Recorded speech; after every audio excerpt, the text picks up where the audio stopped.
Name is Joe Doherty. I'm Senior Director for Communications here at the Foundation for Defense of Democracies, a nonpartisan research institute focused on national security and foreign policy.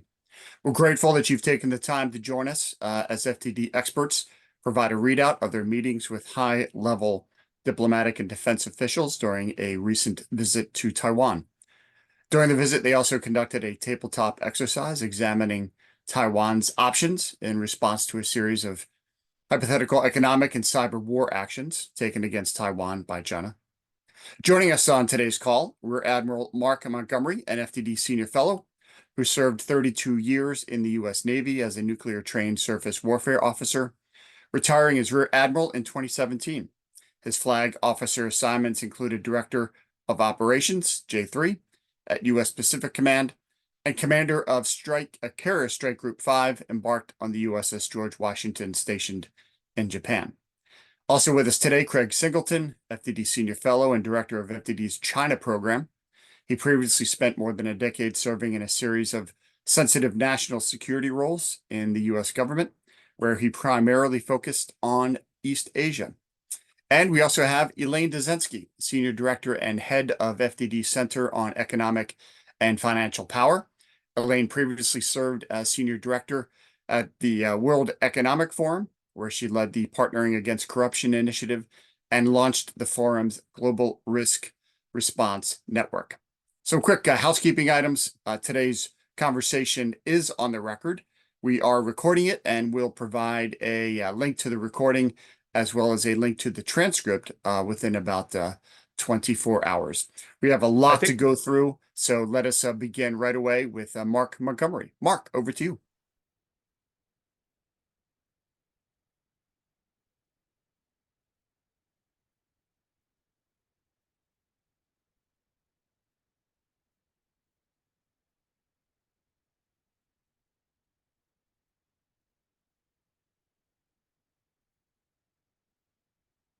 We may have frozen on Mark there, and I suspect he will be with us.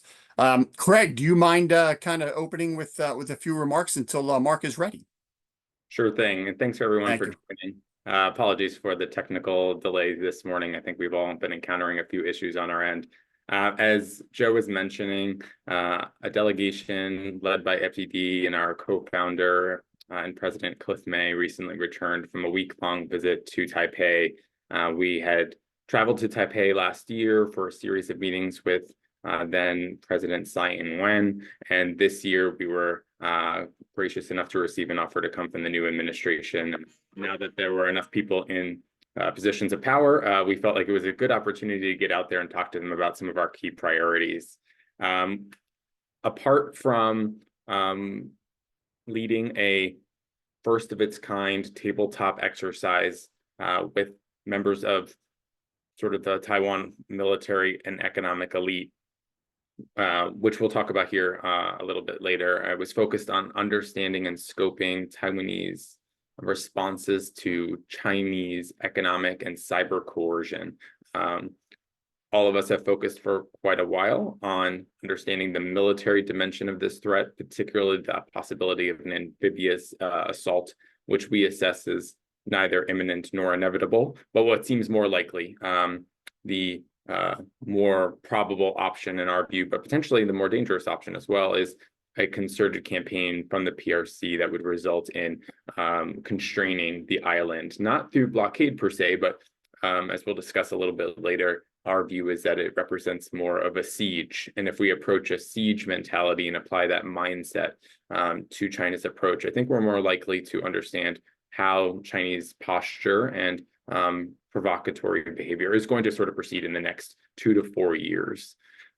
In addition to that exercise, and like I said, hopefully we'll get there at the end when Mark and other folks get on the call, we did spend the first part of the trip meeting with some pretty senior level officials from the Ministry of Defense, the National Security Council, various other ministries. Ministry of Foreign Affairs hosted us as well.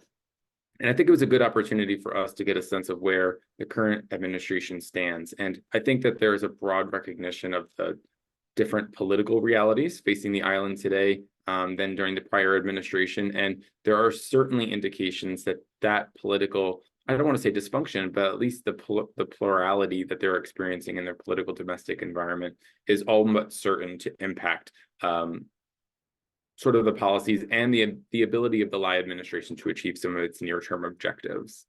What I would say before hopefully Mark kicks back in is to discuss just a few of the issues that did come up. And I think what I'd like to focus on first is the issue of defense spending, which was a key topic in our conversations. It's been a hot topic here in our political discourse, but I think frankly for all the wrong reasons. It's true that Taiwan's current spending levels are insufficient on defense. And I would say every Taiwanese official we met with in Taipei recognized that defense budgets need to increase to match the growing threat posed by the PRC. It's crucial for, I think, journalists to really accurately reflect Taiwan's complex budget process, which includes special budget measures focused on defense procurement and other matters that aren't always captured in stories about Taiwan's top-line defense figures. And so since the Trump administration, Taiwan's defense spending has increased by an average of nearly 5% annually. And when you take into account some of these special budgets and other budgetary reallocations that we've seen in the last 2 years, Taiwan is actually on track this year to devote nearly 2.7% of its GDP to defense. So in other words, Taiwan is not some sort of a defense free rider. If you ask me, I think Taiwan is wisely pursuing the right mix of sort of high value assets like submarines, while simultaneously bolstering its cost-effective asymmetric capabilities. That said, there are some very significant emerging disagreements between the new Lai administration and the KMT-controlled legislature about defense spending priorities. And I think that's going to become apparent soon as Taiwan's budget season kicks into high gear.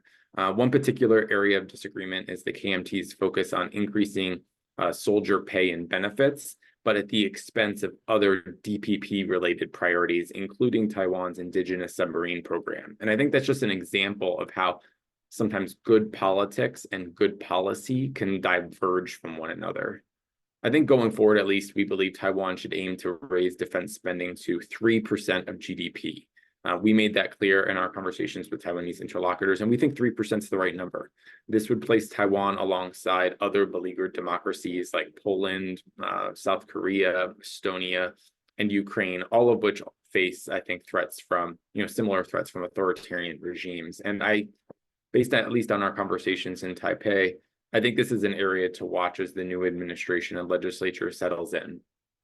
One other topic that I definitely wanted to raise, and it's something that frankly hasn't gotten enough attention, is Taiwan's creation of a defense innovation unit. So this is pretty significant, but like I said, underreported development. It was a key initiative that was recently announced by the newly installed Minister of National Defense, Wellington Koo. In fact, establishing this unit, which is modeled off of the U.S. Defense Department's Defense Innovation Unit, was one of Minister Koo's first directives after taking office.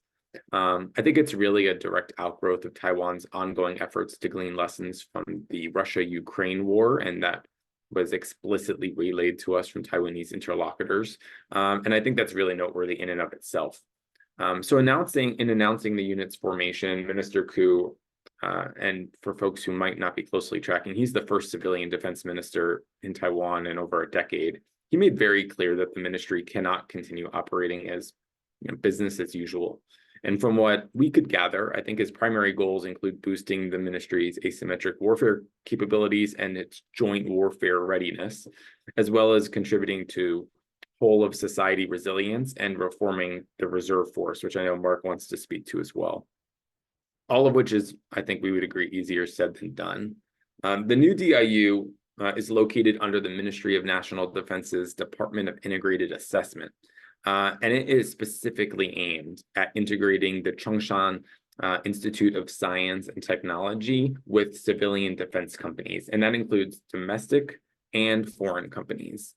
And so Koo has personally pledged to oversee this unit's operations. And the notion that civilian leadership is driving this type of defense reform is very novel in Taiwan's history. And from what at least I could gather, the unit is going to focus, at least initially, on fielding mature defense technologies like next generation autonomous aerial vehicles and ships, as well as drones. So it is different in that respect from perhaps DARPA. And so it'd be useful, I think, to not make the distinction, or to make a distinction with DARPA, or at least not conflate the two. I think my 2 cents is like, this is really a prime opportunity for U.S. defense contractors to engage. Taiwan is certainly not asking for charity. They're prepared to invest in their defense. And I think it's up to Washington and private industry to provide a shopping list of sorts for Taiwan to choose from. And on that point, it really is crucial that both the administration and Congress encourage U.S. companies to engage with Taiwan's Defense Innovation Unit. In effect, supporting Taiwan's defense initiatives it's really just not an option. I think it's really a responsibility. And I think it's something that, as our political discourse continues to evolve, it's going to be something that we're going to have to watch really closely. I see Mark's not on yet. Hopefully he's not screaming his head off in his office, but I'm going to turn it over to Elaine, who was really able to open the door with a lot of the economic interlocutors in Taiwan and starting to think about how they can diversify some of their supply chains. So Elaine, I'll turn it back over to you. Thanks, Greg. Hi, everyone. Great to be on the call. So it was really a fascinating week with colleagues in Taipei. From the economic and financial lens, one of the objectives that we had was to try to open up some new conversations and really kind of dig into the trade and development side of the equation. And, this is about positive economic power projection for Taiwan, but it's also a story of resilience and thinking through the connection to a broader economic landscape at this pretty critical juncture. So a couple of observations. One, I think there is very much an interest now in this whole of government approach coming from the Taiwanese. Whereas a few years ago, making visits to the U.S. or the Taiwanese Customs Authority Development Administration may have been viewed as outside of the around national security. Now, I don't think that's the case. People are thinking much more broadly about how to leverage trade engagement, economic alliances and partnerships in meaningful ways. And these are pathways that are open to Taiwan that stand somewhat distinct from some of the diplomatic engagement, which may be more challenging at this time. So we talked about co-production. We talked about what Taiwan is already spending in terms of development assistance around the world, which is fairly significant for the size of the island. There's a real focus on resilience, I would say, and this is a key point that came up over and over again. Taiwan does a very good job of responding to disasters in the environmental space, so natural disasters. In fact, I think there was a typhoon the week before we showed up. You wouldn't have known. Everything was back to normal, and I think that of a certain state of resilience that can be built upon and applied other global shocks, whether we're talking about economic or financial shocks in the future or other potential shocks. There is a basis for a resilient approach and a resilience in the culture that can be built upon. So the other point that I would make is there's an aggressive participation in the global rewiring of critical supply chains. This is already happening, and it just about semiconductors, although that's obviously a key part of their leadership and their economic integration. So that's something we can go into in further detail later. But this notion that relying on allies and partners for opportunities to reinforce critical supply chains and the resilience around those supply chains, an important conversation, and one that the Taiwanese are pursuing. Thank you. Thanks, Elaine. Looking forward to fleshing that out a bit during the Q&A section. We do not yet have Mark back on the line. I know we were working on that, but Craig, I know that you can address some of the points that Mark was going to address from your meetings last week. Over to you.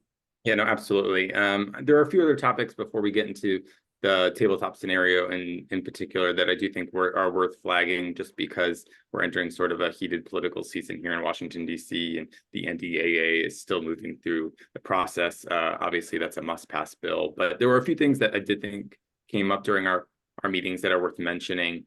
The first is on munitions and pre-positioning lapses.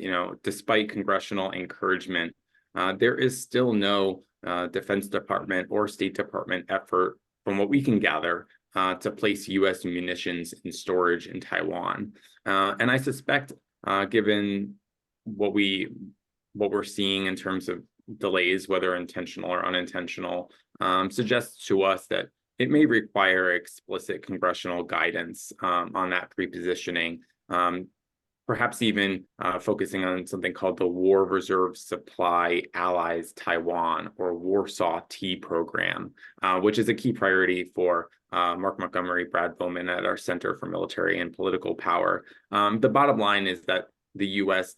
does not and will not have the luxury of a continuous supply pipeline to Taiwan should hostilities begin, which is something we have actually enjoyed in the case of Ukraine. And so we can't really take that for granted. And so I do think the munitions pre-positioning issue is going to emerge as a pretty serious topic of debate, both as we lead up to our election here, but also in the next Congress. So it's something to get on folks' radar, but to watch out for that Warsaw T. It's WRSA-T program, which is something that has been bandied around for the current NDAA, and it remains to be seen whether it would be included or not, but it's not going away. Another area that we focused on, I think, quite a bit during our conversations and meetings there was on Taiwan's reservist program. There are some pretty serious deficiencies in that reserve force.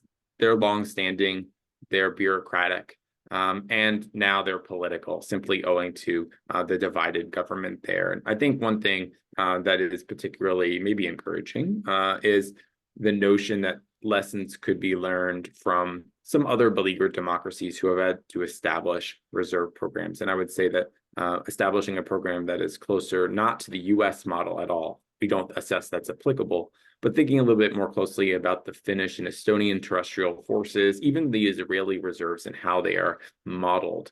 In any case, we understand that there needs to be alterations in how the Army is organized. There will be major equipping issues, and that there are actually opportunities there for the United States to be able to inject into that conversation.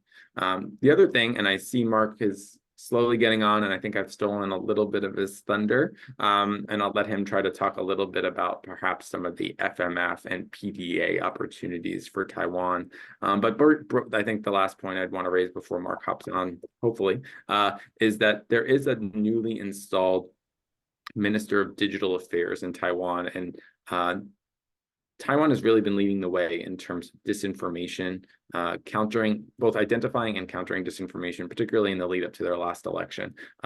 Often we say at FDD that Taiwan is a beta testing environment for China's broader disinformation campaigns. And they've built up a rather resilient ecosystem of nonprofit organizations and with some government support to both identify and quickly neutralize some of this election disinformation and malign interference. And some of our researchers suggested that some of those similar tactics are being employed by Chinese actors here in the lead up to our election. But the new Minister of Digital Affairs there is a longtime U.S. hand, and in fact, spent many years in the United States, is a technocrat's technocrat, and is very focused on prioritizing the protection of some of Taiwan's most important critical infrastructure, which is part of its mandate. Think of a much less developed version of CISA at DHS, and that they are starting to think, I think, quite aggressively about how vulnerable their critical infrastructure is to an attack, whether it's in that short of war scenario that we've described, but in a potential conflict as well. And so I do think that the Resiliency Commission that the new administration has put together will be particularly impactful on that front. I see Mark is back with us. Mark, I was able to hit Warsaw T a little bit. If there's something on that you'd like to add, but I did not hit too much on FMF or PDA, which are areas I know that you have much more than I do. And then also if you want to maybe dig into the meeting with the digital minister, and then after that we could always pivot to the war game. Okay, thank you. Yeah, sorry about that. I think the Chinese were breaking into my system here and keeping me off. So from the meetings with the digital minister, first what I'll say is, listening to him sounds just like listening to Jen Easterly. It says cybersecurity, our own cybersecurity infrastructure security agency. They're dealing with the same problems of prioritization. The inability to say what are the number one, number two, number three things, and the kind of tabletop, which we'll talk about in a minute, that we ran, understanding how to rapidly restore things is really critical. And they just did not have that, they don't have that done yet. They also have problems with what we would call continuity of the economy. How do you keep things going during a series of interlaced, critical infrastructure failures, where electrical power drives a problem with financial services, things like that. So, I mean, on the good side, on the bad news, they have a lot of known gaps and weaknesses. On the good side, they understand they have it. And I guess on a good side, they're probably, it's a little easier for them to, they have a slightly higher regulatory environment there.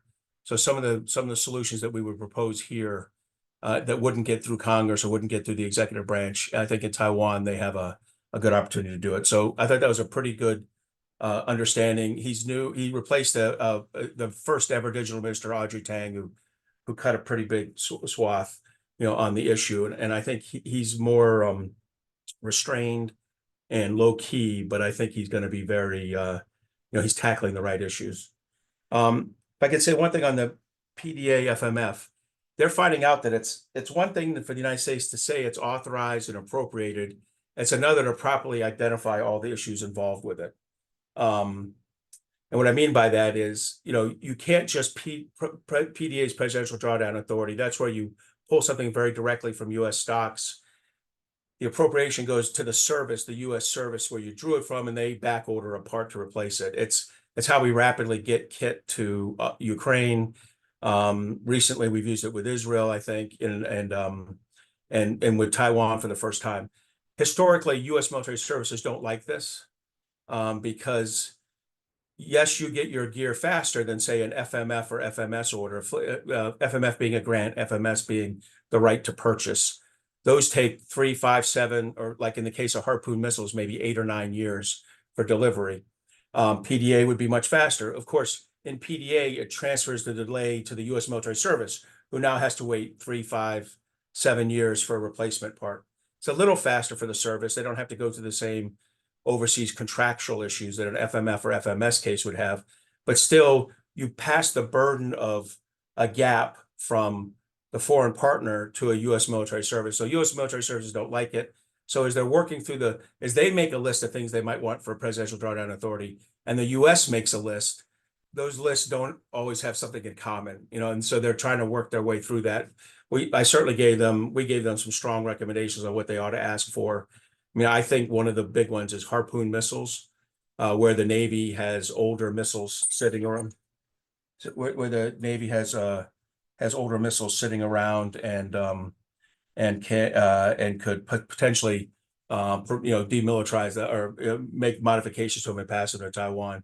I also think it might be some of the solution for some of the reservist issues for drawdown of equipment. If they decide to have a serious 200,000 or 300,000 person reserve, I don't know if Fred went into that at all, but we talked with them for a bit. These PDA items might be a good way there. And then on FMS, they already have a $14 billion backlog or $13 billion backlog. So when you look at FMF, it's akin to FMS in the sense that these items will go in the same backlog. And so they're trying to think there about what are the things that they really need, they need now that would be maybe on an existing contract or rapidly obtainable. So that's the kind of stuff we talked about with them. It was very interesting. And I think, probably they got a good view of how the U.S. system works from us, who we're not tied to the federal government. Thanks, Mark. I think now we are prepared to open it up to question and answers. There's two ways to submit your questions. One, you can ask yourself and just use your raise hand feature, and my colleagues Ellie and Mariam will unmute you so you can ask your question. The second one, of course, is in the chat feature, and you can submit it that way, and we'll address your question. Obviously, the issue with Taiwan, if I can take prerogative to ask the first question. We've heard, we need to make Taiwan, kind of a porcupine. I don't know if the team here agrees with that, but it's not just kinetic, is it? It's also economic resiliency, and you addressed that a bit, Elaine. Can you flesh that out just a little bit more? Sure, happy to. So maybe there are three buckets that we could look at that would help frame where this could go in terms of building out this strategy of resilience. One is certainly the financial sector. And of course, that's something we talked about during our discussions, but protecting the structure of the financial system and all that's associated with that is really important. Partnerships to do that, potentially offshore capacity, thinking about all the vectors that need to be addressed to make sure that there's continuity of operations, no matter what kind of a scenario Taiwan is facing. So that's one area. A second would be around this concept of co-production earlier. And that, I think, we see as a key tool to reducing reliance on adversarial supply chains, or the potential that certain types of commodities could get blocked that would impact ability to manufacture. So creating resilient strategies around those core components and commodities, and the potential for co-production that reduces that risk is going to be key. There are already actions, important ones going in that direction, but I think we'll probably need to see more of that. And then finally, around this question about trade-based defenses and economic weapons, there are areas where Taiwan has leverage over chains that are critical for including the PRC. And so they really need to take stock of where the potential to their own strength through these trade relationships and through the control of critical components and commodities on their side that can be as needed if they're in a situation of responding to a global financial shock or blockade. Thanks, Elaine. We do have a question that William, we will get to you in just a moment, but I know that we want to talk a little bit about the tabletop exercise. Mark, can you address that a bit? Thanks. So the timing of our visit was based around a tabletop exercise. So when Craig and I were in Taiwan a year ago with Matt Pottinger, we'd spoken with them, with the Tsai administration officials, and we thought a lot that there's a lot of tabletops on the most dangerous scenario, things like cross-strait invasion or a significant blockade. There's not a lot of tabletops on the most likely scenario, which we thought was an economic, combined economic cyber coercion campaign. And in fact, as a military planner, you'd really want to work over that most likely, it being the most likely. So we worked, after our visits there, a Taiwan think tank reached back to us, the Taiwan Academy of Banking and Finance, and said, let's get this started. And banking and finance is a great area to start in because it's one of the ones that's most privately held. As opposed to the United States, Taiwan's kind of a mix of, state-owned utilities and private sector companies. And so, but banking and finance is really one that's, that is truly private sector. So we began the exercise planning, took about 6 months or 5 months to kind of work up scenarios to make everybody comfortable, and went through it. And, we had some pretty good, I'll talk about a couple of insights, then pass it to Craig, because Craig played the evil empire, China, and, it really kind of influenced the game a lot, how he played it. Our thought was that, integrating cyber into the financial and economic resiliency issues that Elaine just mentioned. So if you layer in, I would gently say that they survived the financial only pressure campaign. It wasn't, a thing of beauty, but things were okay. Once you began to integrate in the cyber, the resilient, there was significant risk in the system. And the cost differential on this really favored the attacker. The cost of doing something versus the cost of either remediating it or creating the conditions ahead of time. When you think and say, what would I wish I had? There are a lot of expensive ideas in there. And then you could really get to a lot of pressure on Taiwan without tripping a U.S. wire. So Elaine played the U.S. team, and it was hard to say, oh, this is the point where we enter, where we make these significant moves on a solely economic and cyber campaign by the Chinese. And then I think we said this a few times already, and you probably have to drink a beer every time we say the word resilience. But resilience is key. And it's not just it's the resilience of preparation ahead of time, the resilience that allows you to mitigate the effects as they're ongoing. And then it's the resilience of recovery. How do you make a problem last hours or minutes instead of days or weeks? And so, we went through a lot of those, but I think the reason it was really successful was that Red was played very nefariously by Craig. So Craig, if you could give us a little bit on how you saw how China might do this, I think it would be helpful. Sure. Thanks, Mark. It's not every day that I get to play a dictator. Maybe my 9-year-old son would tell you a different story, but I think to Mark's point, we can all agree that Taiwan has demonstrated remarkable resiliency in the face of China's current economic coercion. But we also all realize that China is not content with the current status quo. And so in the coming months and years, I would assess China will undoubtedly pursue a phased, flexible campaign consisting of economic, cyber, and military coercion to advance its reunification agenda. And my objective as Xi Jinping was to apply pressure from multiple angles, to employ integrated operations to wear down Taiwan's economic and political resilience, and to make Taiwan more likely to capitulate to my demands. And so I did so with a few core principles in mind. The first was I was very keen to exert political leverage. So I used economic and cyber operations to undermine Taiwan's perceived political stability and to erode public trust in the current government's leadership. I was also very focused on waging psychological warfare. I think the aim was to instill fear and uncertainty within Taiwan's population, government, and private sector. And this psychological pressure was intended to erode public confidence in Taiwan's ability to defend itself, which I assessed could make it more susceptible to some of my reunification narratives. To all of the points of this particular tabletop, there was an obvious focus on causing severe economic disruption.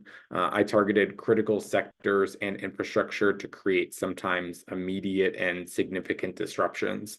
And of course, the goal was to undermine their resilience, but also their abilities to sustain a prolonged resistance against Chinese pressure.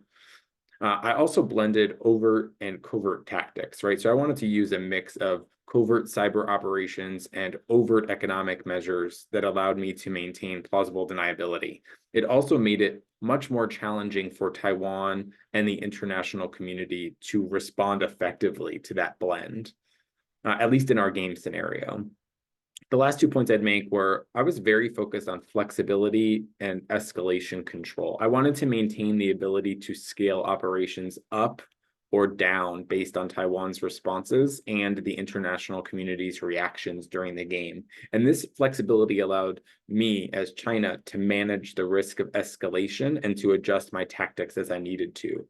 And then last, I wanted to demonstrate and refine my actual capabilities. In other words, I wanted to showcase to the world my advanced cyber and economic warfare skills and capabilities in large part to deter other countries from doing things against my interests, namely the United States.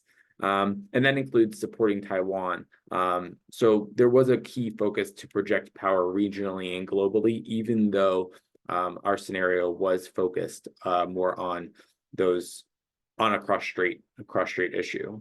I think I would just chime in before I turn it over back to, I think, Mark and Elaine on just two other insights that I sort of walked away with from the tabletop. The first, right, is, and I think Mark sort of touched on this a little bit, you know, the pressure campaign seems specifically aimed at avoiding tripping up those US tripwires, right? The term blockade, I think, has been overused, frankly, in a lot of these scenarios. I don't think it's entirely accurate to describe China's potential thinking vis-a-vis Taiwan. I think it's more apt, actually, to think about it, these gray zone strategies, as a form of a siege. And I think over the last few months, we've seen numerous signs that China is testing and probing US resolve. China is employing a combination of lawfare and sophisticated gray zone tactics to achieve their political objectives in the South China Sea, for example. And these actions are specifically designed to keep the US on the sidelines. And while Washington, I think, often misconstrues these tactics as openings for diplomatic engagement, Beijing more often than not sees them as opportunities to establish new operational baselines. And so going forward, I suspect China's strategy will almost certainly rely on exploiting legal regulatory loopholes to confound and constrain US policymakers. And that includes leveraging those misattributable cyber operations and leveraging China's maritime militia and Coast Guard fleet, as opposed to PLA Navy vessels. And in doing so, China is really establishing the conditions to achieve strategic gains without military confrontation and without, again, setting off US tripwires.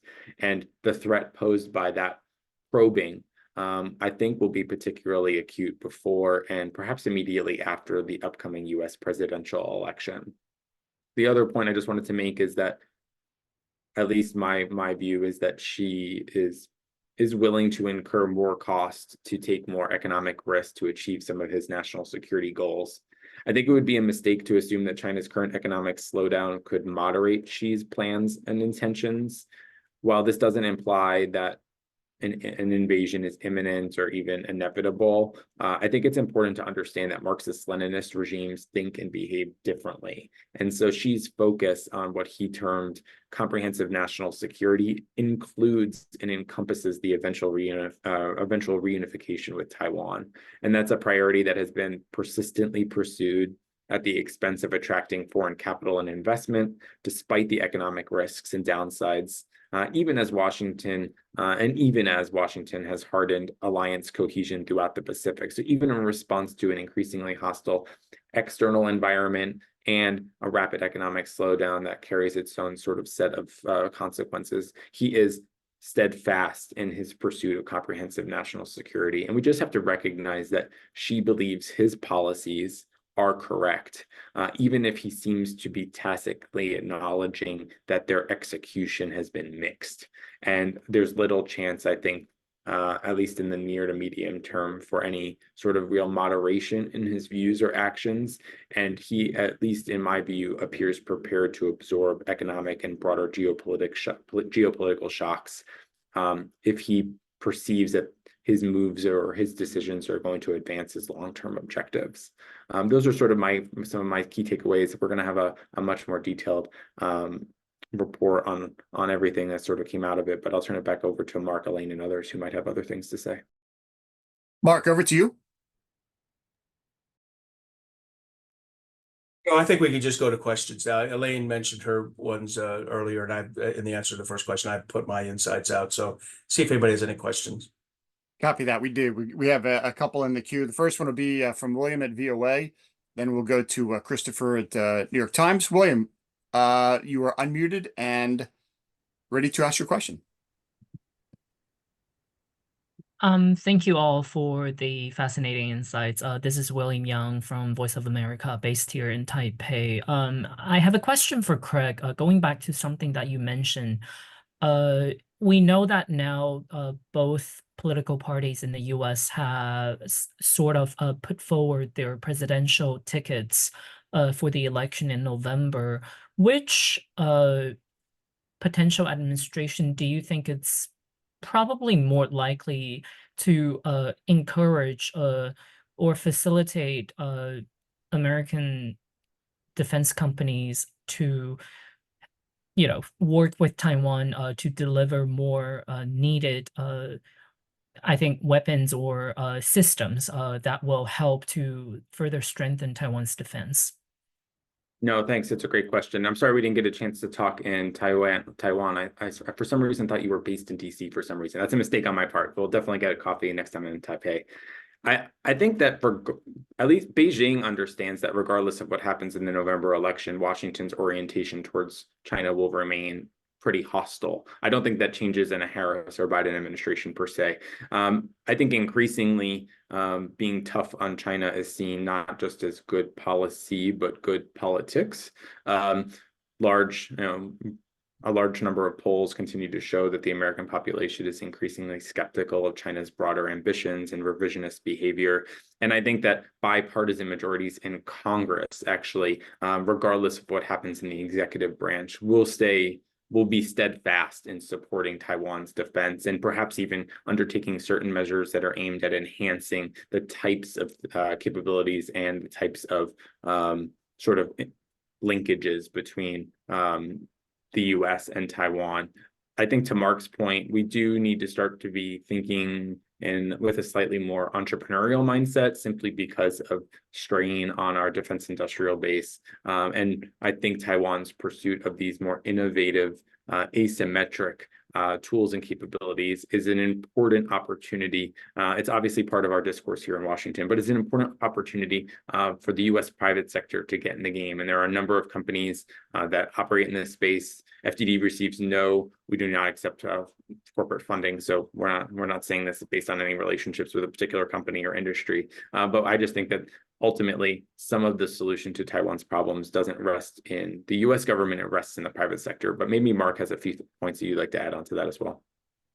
Yeah. So first, in terms of like you're asking about military and the companies, I would say in the Trump years there was about $2 billion a year of FMS plus the special case of the F-16 Vipers, which is a big $4 to $6 billion case. So about $2 billion a year was the drumbeat in Trump. With the F-16 thing, though, it got up to about $14 billion total. In the 4 years of Biden administration, we're at about $4 billion, so it's about $1 billion a year. The right number is somewhere that they can afford in their budget. Remember, and reminding ourselves that the only country they buy gear from is us. And I'd like to say it's because they like our gear. I think it might be that other countries are a little shy about selling gear to the Taiwans because it pisses the PRC off. Every once in a while, France will sell them something, but broadly, it's U.S. gear.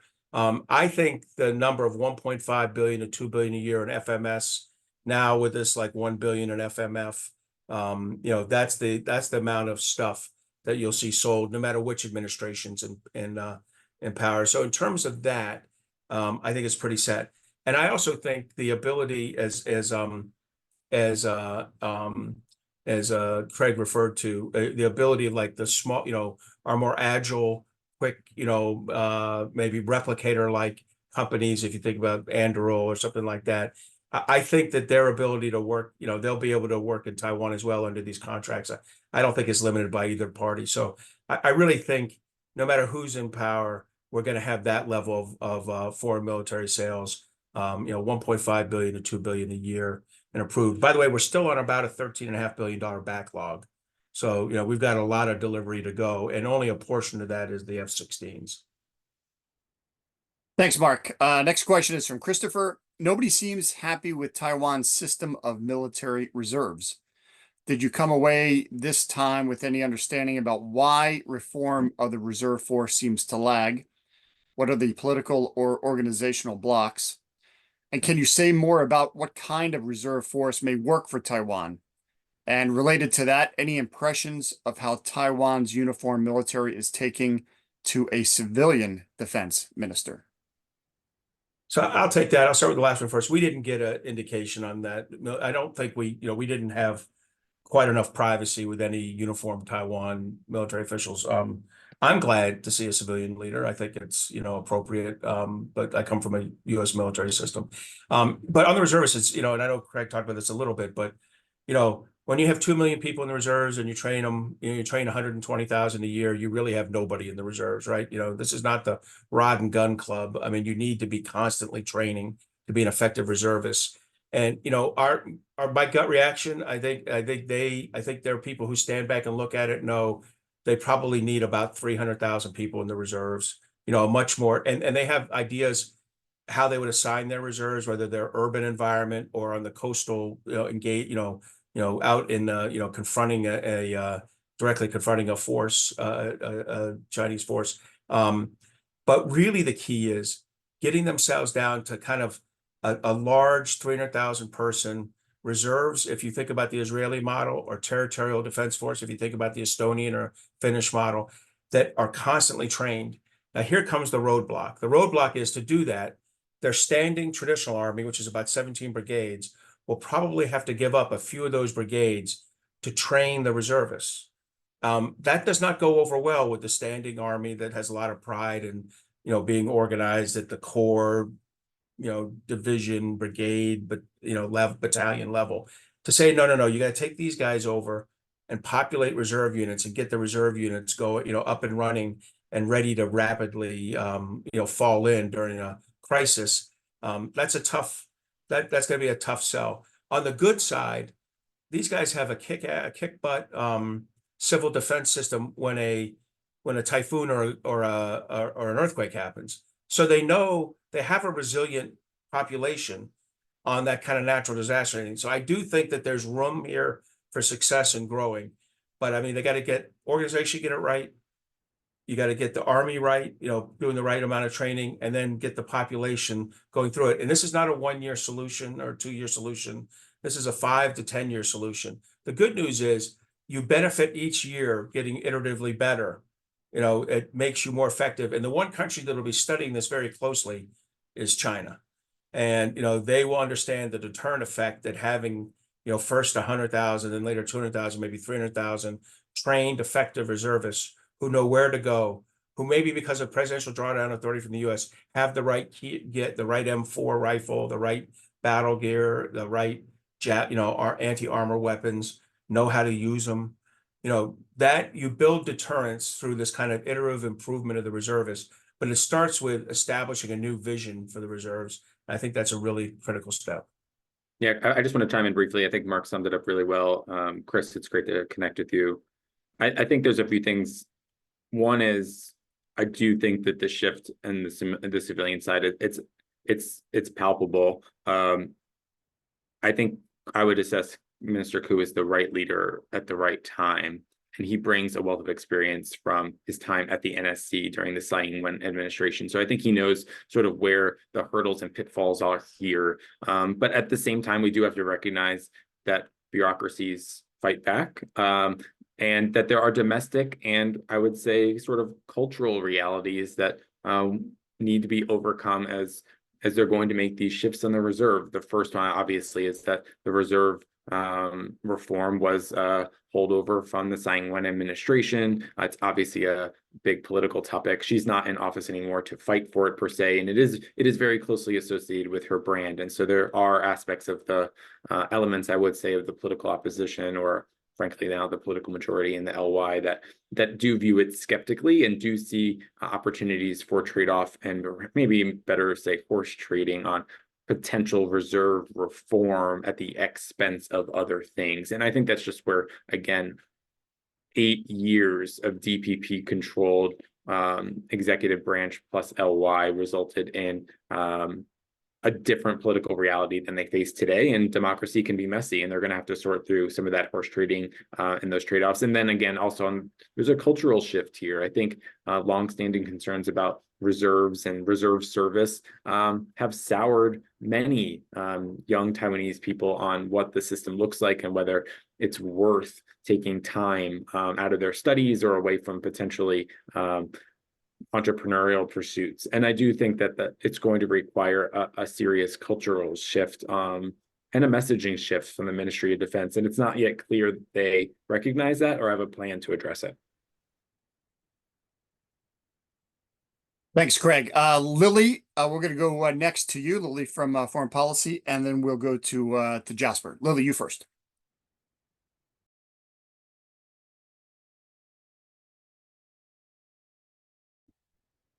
Hey there, can you hear me? Affirmative, thank you. Great. Just a quick question. Thanks for the briefing today on your experience with the tabletop exercise. I'm curious if you observed any differences in interacting with the Lie administration in the tabletop exercise and in other conversations compared to your conversations with the Tsai administration last year on your previous visit. So I'll go one and then pass to Craig. I'll just say the biggest one is one Craig mentioned earlier, which is that they have this task force on societal resilience, economic and societal resilience set up. And I think that's a outward recognition of this challenge, this, internal challenge they face. What'll be interesting is to see if they include the private sector in that. That would be a big change. The idea that, that's how the United States tends to tackle things.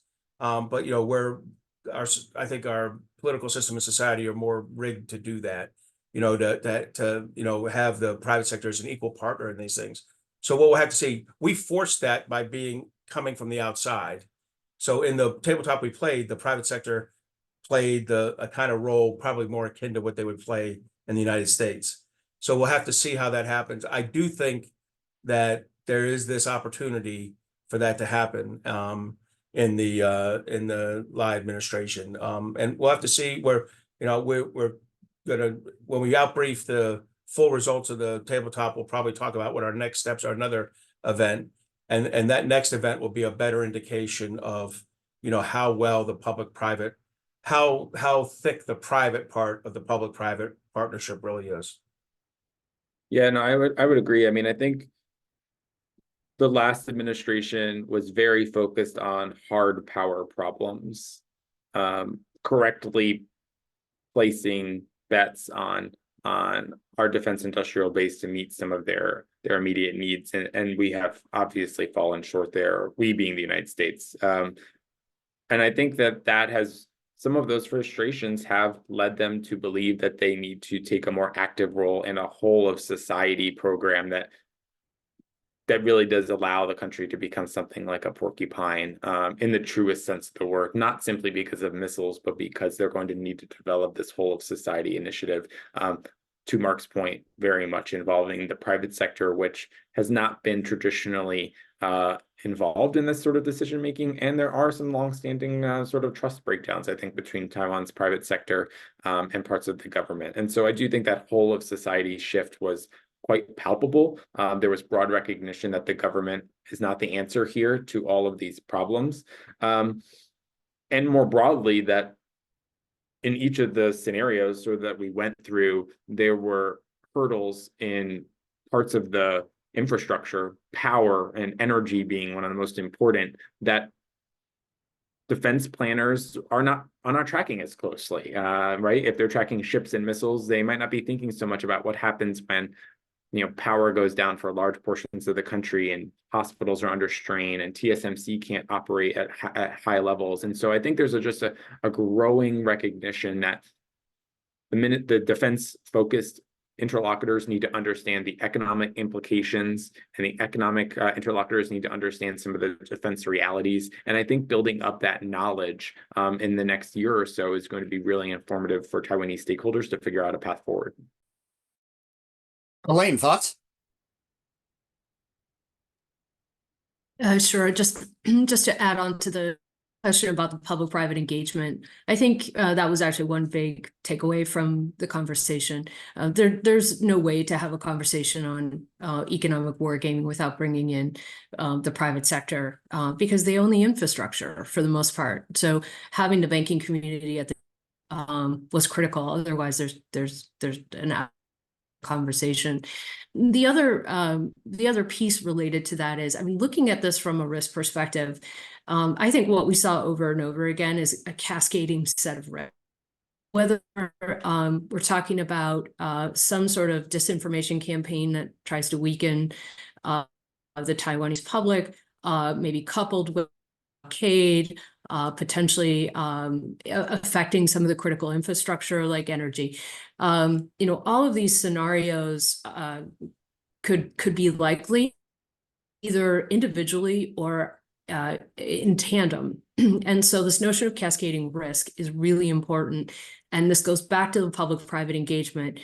because you really can't solve risk in the financial sector without including people from the energy sector. So that's the framing that I think is really important. And it goes against the silos of government, right? It's equally a problem in the US, I think, to some extent. We've gotten over a bit of that, but you've really got to break down those barriers to be able to look at the risk and manage it properly. Thanks, Elaine. Jasper, next question over to you. You are unmuted.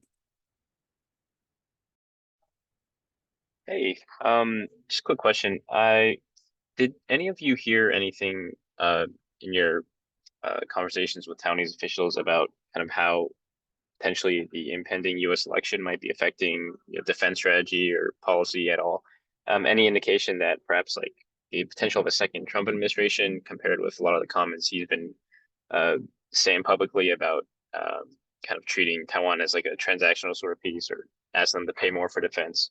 Is there any indication that they're reacting to these sort of developments, and that they're preparing for some sort of contingency plan if the election goes one way or the other? One thing we mentioned to them was, and Craig may have mentioned this, but like they get killed by inaccurate portrayals of their defense spending.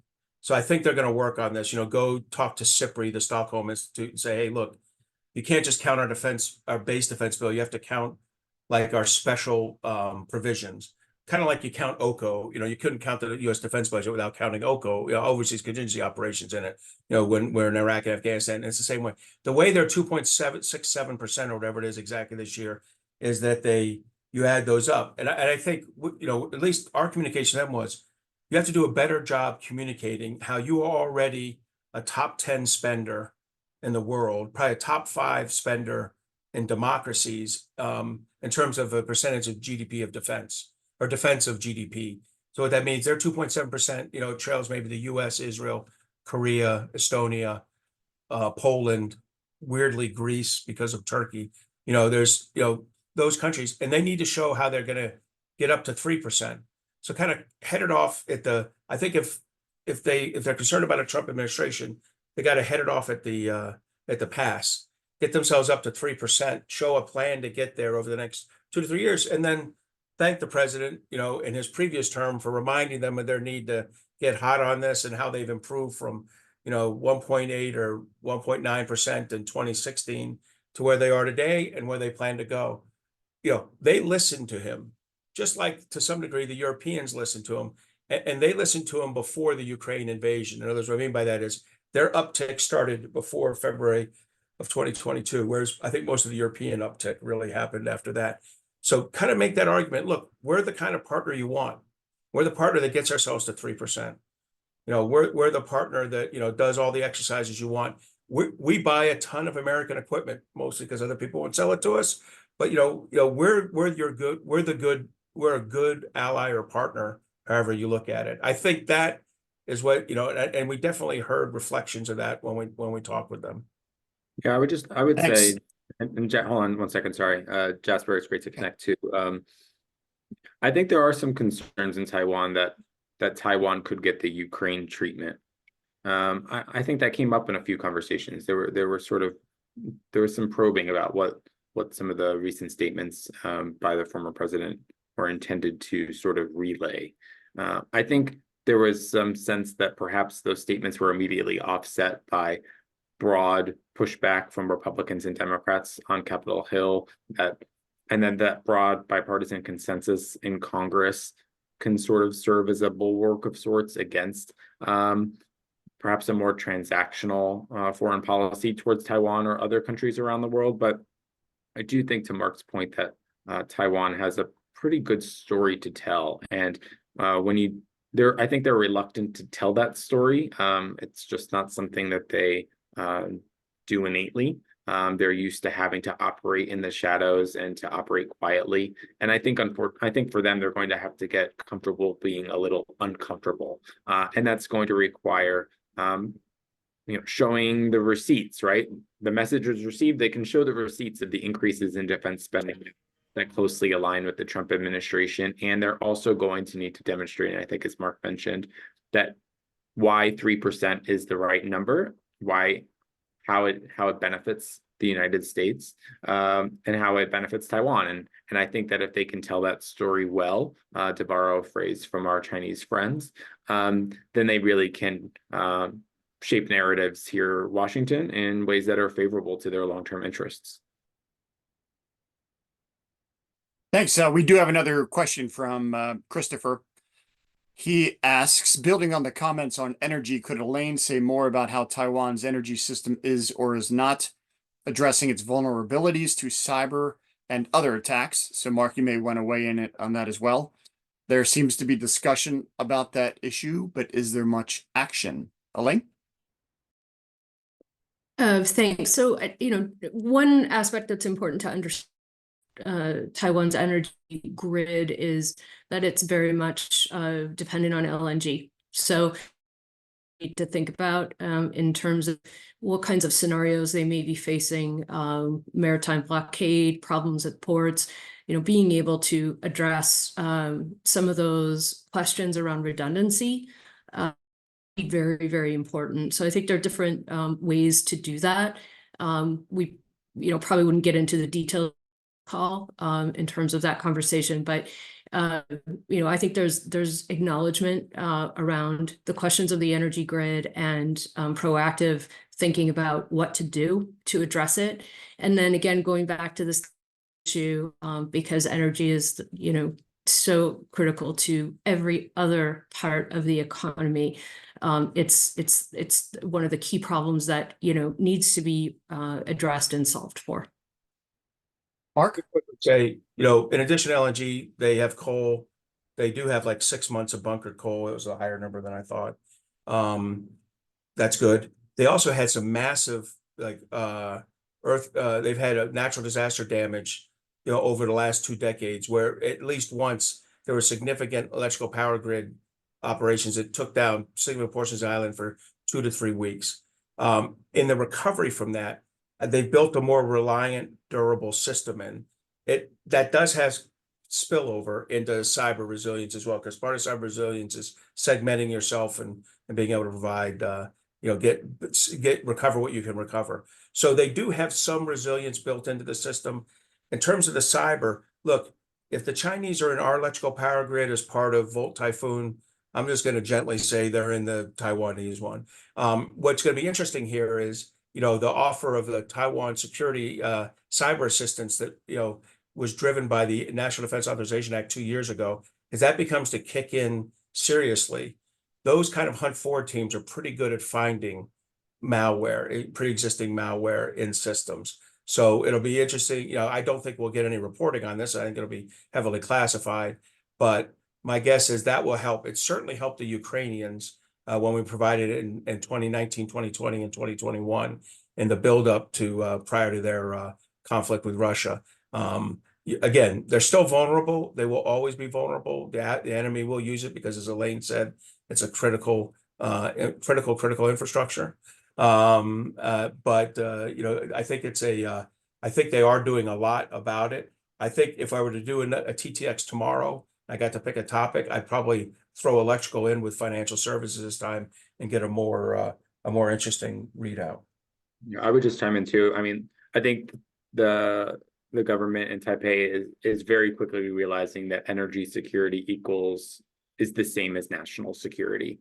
They no longer have the luxury of pursuing some of the prior administration's green energy goals and agenda. I think it's quite clear in every war game I've ever participated in that Chinese pilots use the wind turbines for target practice, and they don't particularly provide meaningful or resilient power. I think there's much work that needs to be done in mapping out their LNG supply chains. Obviously, much of it comes from Australia, which is possibly on the good side of the ledger, but a great deal of it comes from Qatar. And Qatar is a country that has a strong diplomatic partnership with China. And in fact, I believe last year, during a high-level meeting between Qatari and Chinese officials, Qatar made clear that they would side with China and future territorial disputes over Taiwan. And that could be particularly concerning, I think, to those LNG shipments, which LNG represents something on the order of 40% of Taiwan's, I think, power, coal being the rest. And I do think the other thing that's worth flagging, and it's going to, I think, become a topic of much political debate, is whether they need to shift back towards nuclear power. For a long time, Taiwan led the world in developing safe, reliable nuclear power. The last administration took concerted steps to decommission those nuclear projects, and now they're recognizing that they're pretty vulnerable. It remains to be seen if the DPP if there's the political will to address this with their base. And I think it's just a space that we all should track really closely. And my sense is that we shouldn't be surprised if you see a real shift on this from the Lai administration, moving back towards a more diversified energy infrastructure that includes nuclear. Mark, the FDD team here is going to be compiling a report based on your chip. Is that accurate? Yeah, we should have something. We're working with our Taiwan partners on this, the Taiwan Academy of Banking and Finance, and should be a few, I would say it's probably a month out would be my guess, plus or minus a little bit. And we'll probably do some kind of panel event, in September or early October. That sounds good. And we will make sure to share that information to everyone here on the call in advance, so you can be a part of that. Mark, Craig, Elaine, I'd like to thank the three of you for participating in today's call. For those of you on the call, and including from Taiwan, where it's quite late, thank you for your time and commitment. In closing, also a quick thanks to Ellie and to Mariam in the background for providing their support. Very much appreciated. In closing, a reminder: FDD is a nonpartisan research institute focused on national security and foreign policy. We do closely monitor press@fdd.org, our email. If you would like to arrange a one-on-one conversation with any of our panelists here, please email us there at press@fdd.org. Thank you for participating in today's call. This does conclude today's call.